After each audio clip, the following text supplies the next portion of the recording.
So প্রথমে আমি এই সাইডবারের যে স্টেপগুলো আছে, যেই সেকশনগুলো আছে সেগুলো সম্পর্কে একটু বলি। এখানে প্রথমে আছে হচ্ছে ড্যাশবোর্ড, যার মাধ্যমে আপনি দেখতে পারবেন আপনার শপে কত টাকার স্টক আছে, প্রফিট কত টাকা, সেল হয়েছে কত টাকা, টোটাল এক্সপেন্স কত, টোটাল পেমেন্ট কত, reduce, sales purchase, customer overview, low stock product কোনগুলো আছে সেগুলা, টপ সেলিং প্রোডাক্ট কয়টা আছে সেগুলা, টুডে টপ সেলিং প্রোডাক্ট আপনি চাইলে স্টার্টে দেখতে পারবেন এবং লাস্ট 30 ডেইজের আপনি দেখতে পারবেন। এখানে দেখতে পারবেন সেল স্ট্যাটিক্স এবং হচ্ছে রিসেন্ট ট্রানজ্যাকশনগুলো আপনি এখানে দেখতে পারবেন। টপ কাস্টমার কারা আছে, আপনি ভিউ অল ক্লিক করলে টপ কাস্টমার চলে আসবে। এখানে টপ ক্যাটাগরিজ কোন প্রোডাক্টটা সবচেয়ে বেশি আপনার এখানে সেল হচ্ছে সেখানে টপ ক্যাটাগরিজ দেখাবে এবং অর্ডার স্ট্যাটিক্স আপনি এখানে দেখতে পারবেন। ওকে, সো এইটাতে আমাদের খুব একটা কাজ না, এটাতে আমরা ওভারভিউ দেখতে পারবো যে সেল ভ্যালু কত, আমাদের পারচেজ ভ্যালু কত, প্রফিট কত, তারপরে হচ্ছে যে এক্সপেন্স কত, এগুলো দেখতে পারবো আমরা।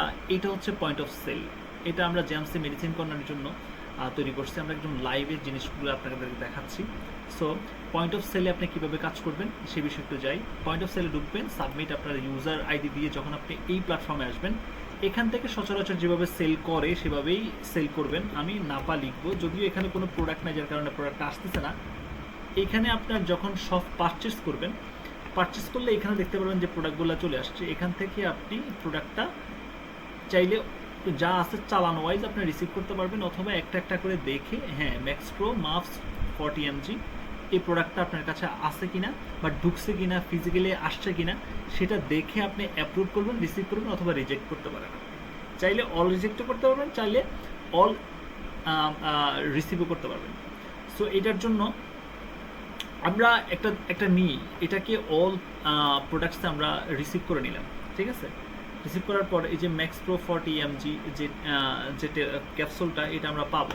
ওকে, আমরা এটা কেটে দিই, আমরা চলে যাই এখানে ম্যাক্স প্রো লিখি, দেখেন এই যে ম্যাক্স প্রো 40 mg চলে আসছে। আমরা এখানে ক্লিক করব, দেন সচরাচর কোয়ান্টিটি যেভাবে যায় আমরা কোয়ান্টিটি দিলাম, ইন্টার দিলাম। এখন আমাদের কাস্টমারের মোবাইল নাম্বারটা এখানে ইউজ করতে হবে।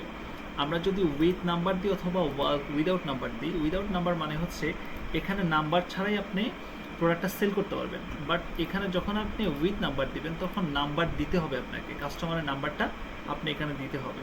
সো আমি একটা নাম্বার দিলাম 016, আমার নাম্বারটা দিলাম 197093 এবং 26। ওকে, এরপরে দেন অ্যাড, আমি প্রোডাক্টটা অ্যাড করলাম এই নাম্বার এগেস্টে, ঠিক আছে।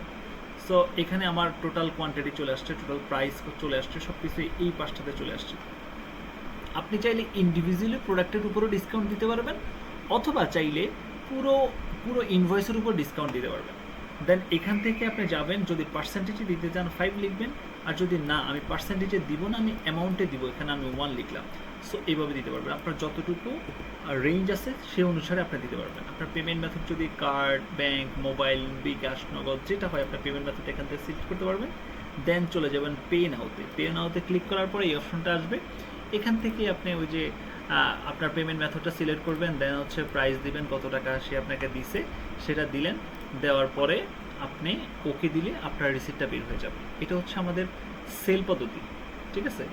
এখানে দিলেন, অ্যাড করলেন, চলে মানে এভাবে ইনভয়েস বের হয়ে যাবে, একটা ইনভয়েস আপনার বের হবে। যদি আমরা এটাকে টেস্ট পারপাজে করে ফেলছি, এটা আমরা পরবর্তীতে অ্যাড করে দিব ওনাদের ম্যাক্স প্রো 40 mg একটা ট্যাবলেট, এটা আমরা একটা এন্ট্রি করে দেবো পরবর্তীতে। ওকে, এভাবে একটা ইনভয়েস চলে আসবে, থ্যাংক ইউ নোটটা আপনার নিজের মতো করে লিখতে পারবেন। ওকে, দেন আবার আপনি চাইলে এখান থেকে প্রোডাক্ট উঠানোর পরে আমরা ম্যাক্স প্রো লিখলাম যে সেখান থেকে একটা প্রোডাক্ট নিলাম, নেওয়ার পরে আমি এখানে অ্যাড করছি। এখন আমি চাইলে এটাকে রিমুভ করতে পারবো, হ্যাঁ অ্যাড করছি, অ্যাড করার পরে এই যে চেঞ্জ কোয়ান্টিটিতে আমি এখানে একটা আছে, তো আমি চাইলে 2টা বানাই দিতে পারবো, এটাকে আপডেট করে দিলে 2 হয়ে যাবে। এরপর এখান থেকে আমি রিমুভ করতে পারবো, এটাকে হোল্ড করে রাখতে পারবো। ইএমআই সেল মেডিসিনে খুব একটা হয় না, সো এখানে দরকার নাই। এক্সচেঞ্জ করতে পারবো, আমরা কাস্টমারের মোবাইল নাম্বার দিয়ে সবসময় সব কিছু জাস্টিফাই করতেছি। এখানে নাম্বার দিয়ে সার্চ করবেন, যার কাছে আপনি সেল করছেন তার কাছে, যেমন 016 যখন দিবেন যে আমার নাম্বারটা চলে আসছে, দেখছেন এই নাম্বারটা সিলেক্ট করবেন। আমার যে প্রোডাক্টটা, এটা আমি প্রোডাক্ট এক্সচেঞ্জ করতে যাচ্ছে সে, সো সেক্ষেত্রে এখানে এই এক্সচেঞ্জ কোয়ান্টিটি দিয়ে সে এখন আপনার কাছে কি নিবে সেটা লিখবেন, লিখে এখানে কোয়ান্টিটি দিয়ে যখন আপনি কনফার্ম এক্সিকিউট দিবেন তখন এখানে প্রোডাক্টটা অ্যাড হয়ে যাবে, বুঝতে পারছেন। এইটা আপনার আউট হবে, এই প্রোডাক্টটা আপনার যেটা আপনি দিছেন সেই প্রোডাক্টটা আউট হবে, আর যেটা আপনি বাদ দিবেন ওই নাম্বারের এগেনিস্টে সেটা হচ্ছে আপনার বাদ যাবে। ঠিক আছে, এখান থেকে আপনি চাইলে ওই প্রোডাক্টটা তুলে দিতে পারেন, অথবা এই প্রোডাক্টটার কোয়ান্টিটি আপনি লিখে দিতে পারবেন। সো এখান থেকে দিলে একটা প্রোডাক্ট ইন হবে, একটা আউট হয়ে যাবে। সেমভাবে আপনি রিটার্ন করতে পারবেন এই প্রোডাক্টটা, যে আমার এই উনি হচ্ছে যে টাকা নেবে আমার কাছ থেকে। সো যদিও টাকার পলিসি নাই, আমি এই যে ম্যাক্স প্রো 40M যেটা সেটা আমি আবার ফেরত নিয়ে আসবো। আমি এই যে কনফার্ম প্রসেস আমি এখানে বলবো যে এখানে রিটার্ন রিজন লিখতে হবে যে সে কেন রিটার্ন দিয়ে গেছে। আর আমি লিখিলাম যে কাস্টমারের এখন আর লাগতেছে না, সো বললাম যে লাগবে না, আমি একটা লিখলাম আর কি, আপনারা নিজের মতো করে লিখতে পারবেন। সো প্রসেস রিটার্ন, এখন দেখবেন আমাদের স্টকে সেটা আবার চলে আসছে। হ্যাঁ, আমি যখন আবার সার্চে যাব আমি লিখবো হচ্ছে ম্যাক্স প্রো, দেখেন আমার স্টকে আবার আগের মতো 80টা হয়ে গেছে। সো এটা হচ্ছে আমাদের এক্সচেঞ্জ প্রসেস। দেন আমরা শপ থেকে যখন রিকুইজিশন দিব আমাদের ওয়্যার হাউসে, সেটা হচ্ছে এখানের মাধ্যমে দিব। আমাদের যা কিছু লাগবে নাপা থেকে শুরু করে আমাদের যতগুলো প্রোডাক্ট আছে সবগুলো আমরা একটা একটা করে এখানে লিখে আমরা কোয়ান্টিটি ওয়াইজ আমরা ওয়্যার হাউসে রিকুইজিশন পাঠাতে পারবো। তো যাদের রিকুইজিশন অপশন থাকবে তারা হচ্ছে এটা ইউজ করবেন, আর যাদের পারচেস ডিরেক্ট পারচেস থাকে তারা ডিরেক্ট পারচেস করবেন। সো এভাবে করবেন। দেন হচ্ছে এখান থেকে সেল রিপোর্ট আমি দেখতে পারবো, আমার মান্থলি, তারপর ইয়ারলি, তারপর ডেট ওয়াইজ, এগুলো আমি এখান থেকে দেখতে পারবো। দেন হচ্ছে পারচেস রিপোর্ট দেখতে পারবো যে আমার কবে কোথায় কখন পারচেস হয়েছে, কত টাকার প্রোডাক্ট পারচেস হয়েছে, এখান থেকে আমি ডেট ওয়াইজ দেখতে পারবো পারচেস রিপোর্টগুলো। ঠিক আছে, বা চালান ওয়াইজ দেখতে পারবো। সিআরএম আমাদের কাস্টমার কতজন আছে, কাস্টমার লিস্ট দেখতে পারবো, নতুন কাস্টমার বানাইতে পারবো, কাস্টমার টাইপ, ডিউ হিস্টোরি, কারা কারা আমাদের কাছে ডিউ নিছে, এই বিষয়ে আমরা এখানে লিখতে পারবো। দেন আমরা এই কাজগুলো এখান থেকে করতে পারবো। পাশাপাশি হচ্ছে ডে ক্লোজ সেশনে হচ্ছে আমরা এখানে একটু কাজ, যখন আপনারা দোকান ক্লোজ করবেন তখন হচ্ছে যে আপনাদের ওপেনিং ক্যাশ, শপের যদি কোনো কস্ট থাকে সেক্ষেত্রে অ্যামাউন্ট লিখবেন এবং রিজন লিখবেন। দেন আদার্স যদি শপের আন্ডারে কোনো কস্ট থাকে, যে আপনার একজন গেস্টকে খাওয়াইছেন, সেক্ষেত্রে এখানে আপনার আদার্স কস্ট লিখবেন। লিখে আবার যদি বলেন যে না আমার আরও অনেক কিছু কস্ট আছে, সেক্ষেত্রে এখানে প্লাস চিহ্ন দিয়ে বাড়াইতে পারবেন চাইলে। ঠিক আছে, সো মানে দোকানে অনেক সময় অনেক ধরনের খরচ হয়, সেগুলো আপনি এখানে তুলে রাখতে পারবেন।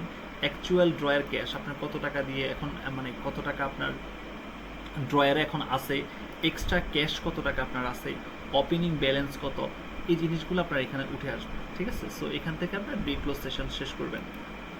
হ্যাঁ, ওকে। দেন এখানে প্রিন্ট অপশন তো আছেই, কীভাবে প্রিন্ট হবে সেটা এখানে দেখাচ্ছে। আপনার চাইলে যদি থ্যাংক ইউ নোটের জায়গায় আপনাদের নিজের মতো করে দিতে পারবেন। এখানে হচ্ছে প্রোডাক্টের কাস্টমারের নাম, এখানে হচ্ছে ম্যাক্স প্রো মাফস 40, ভেন্ডর হচ্ছে রেনাটা, এবং কোয়ান্টিটি হচ্ছে একটা, সাবটোটাল 15, ডিসকাউন্ট আমাদের নাই, নেট পেমেন্ট হচ্ছে 15 টাকা। ওকে, ক্লোজ। সো এইভাবে আমরা পজটা কমপ্লিট করতে পারবো। ঠিক আছে, সো এই ছিল আজকের পজের দিক।